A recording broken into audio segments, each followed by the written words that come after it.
Hi guys! Welcome back again sa aking YouTube channel. So, paano nga ba ako nag-apply dito sa Hong Kong? At ano ang mga ginawa ko sa pag-apply at ano yung aking agency. So, isi-share ko sa inyo guys. Yung aking agency is Maris Manpower Agency. Nasa Pedro Hill yan siya. And i-message nyo lang sila guys sa FB, sa Facebook. Ang dami nilang Facebook page.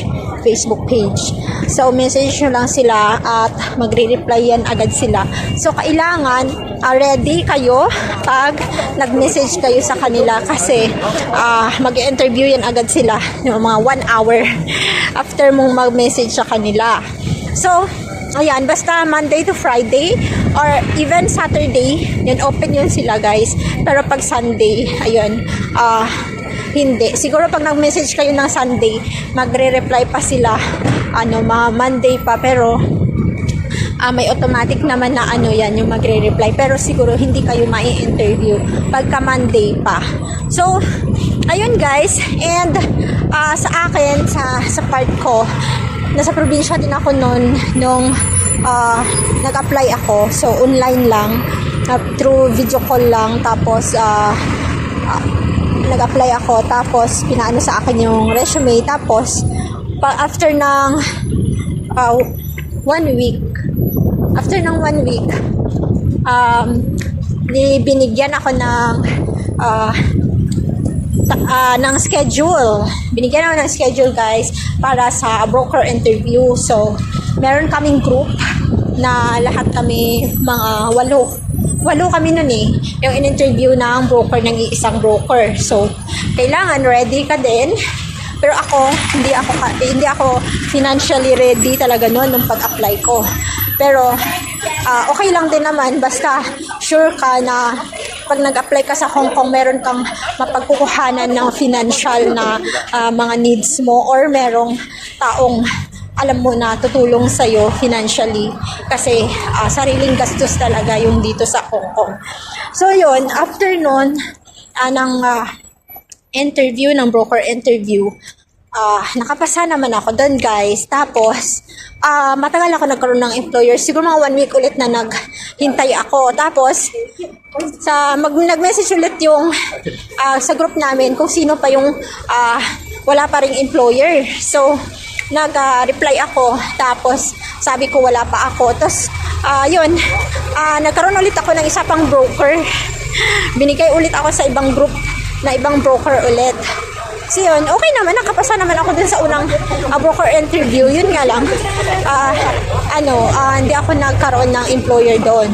So tapos dito sa pangalawa, edi in-interview na naman ako ng broker interview na naman. So nakapasa din ako dito. Tapos nagkaroon ako ng 2 employer interview.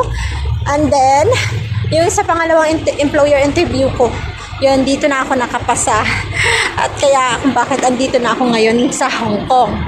So yun guys, tapos ang process basta meron ka ng employer, mag-prepare ka na ng pamasahe mo, or pag nasa probinsya ka, papupuntahin ka na nila dito sa Maynila. Magre-report ka na sa Maynila, tapos saka ka na mag-aasikaso ng kailangan ready ka financially. Yan nga sabi ko, diba? Ayan.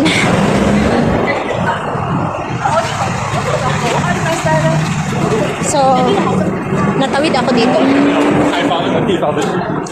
So yun guys, pagkatapos nun, edi nag-process ako. So, napareport ako agad ng katapusan nun. Tapos, edi naghanap ako ng mauutangan. Nangutang talaga ako guys para may pamasahe ako papuntang Maynila. Talagang, alam mo yun, excited ako kasi nagkaroon ako ng employer. So yun, tapos ang process niyan, yun, pabalik-balik ka sa agency. Syempre, sariling lakad-lakad ko yun, sariling explore kung saan yung agency, hindi ko pa alam nun. Ako lahat talaga, yung nag-provide lang sa akin yung kapatid ko na nagtatrabaho sa call center. So medyo malaki yung sahod, tapos yung asawa ay security guard. So yun, 2 pala yung anak nila. So ayun, yan yung tumulong sa akin kaya nakapunta ako dito sa Hong Kong. So, yun, na mga isang buwan lang na process ko, uwan ng 3 araw, tapos hindi na ako nagtesta kasi hindi pa expired yung aking testa. So, 5 years kasi ang expiration nun. So, ayun. Galing akong Kuwait, Middle East. So, no need na hindi na ako nag-testa talaga. So, tapos medical lang, ganyan, at OWA lang talaga yung pinagkakagastusan ko. Tapos, yun yung pamasahe, everyday, na pabalik-balik sa agency, papunta pabalik, pagkain. So, yun.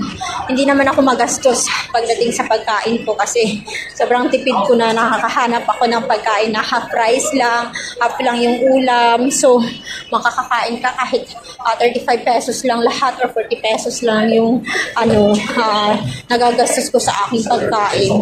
So, sobrang tipid ko, guys. Hanggang sa, ayan, dito na ako. So, thank you, Lord. At payo ko lang sa mga gusto din pumunta dito na talagang, alam mo yon, magdasal talaga. Prayers talaga is so powerful. Yun talaga, yung lahat ng pinray ko, talagang inano ni Papa Jesus talaga, lahat. So, ganda dito, guys, sa mall. Nakakalungkot lang dito, updated yung ngayong araw yan, guys, yung sunog dito sa Hong Kong, yung sa Tai Po. Yun, grabe, sobrang laki ng sunog na yan. At ayun, malayo naman yan sa amin dito, malayo sa amin. Pero sinabihan kami ng aming employer na kailangan pag walang tao sa bahay, i-close namin yung mga bintana kasi yung halimbawa, sa 13th floor kami, so yung ibang floor, halimbawa yung mga nag-yosi daw, na tinatapon lang ba yung yosi nila, syempre malakas ang hangin, hindi mo maiwasan, papasok yung upos ng sigarilyo ba sa bintana. Kasi karamihan dito talaga, yung bintana is bed talaga yan, yung katabi ng bed yung bintana. So yan, may bed talaga yung sa bintana na yan. So ayan, yun lang yung nakakalungkot dito kasi sa sunog nga at napanood ko nga sa video, sa isang post dyan sa atin sa Pilipinas na about sa hula ni Rudy Baldwin about sa sunog sa Hong Kong. Tapos meron pa siyang isang hula na lindol na malakas na talaga yun na lindol. So yun yung nakakatakot kasi hindi pa nangyayari yun. So yung post na yun ni Rudy Baldwin, nung April pa. April. So ano na tayo ngayon? April, May, June, July, August, September, October, November. 7 months. 7 months bago pa nangyari. So, diba? Hindi natin alam talaga yung magiging kapalaran natin, guys. So, sa mga gustong pumunta dito, pwede kayong mag-message sa akin dyan sa baba or mag-comment. Ibibigay ko sa inyo yung aking broker, si Ma'am Elise. Sa mga 40 years old and above hanggang 45 years old or 46 years old, basta ex-Middle East ka, yun, gustong-gusto ni Ma'am Elise yung mga ganong ex-Middle East. So, yun. Sa mga gustong pumunta dito sa Hong Kong, yun lang. Hanggang dito na lang muna, guys, ang aking video. Maraming salamat sa always na pag-support sa aking YouTube channel. Thank you so much. God bless sa atin.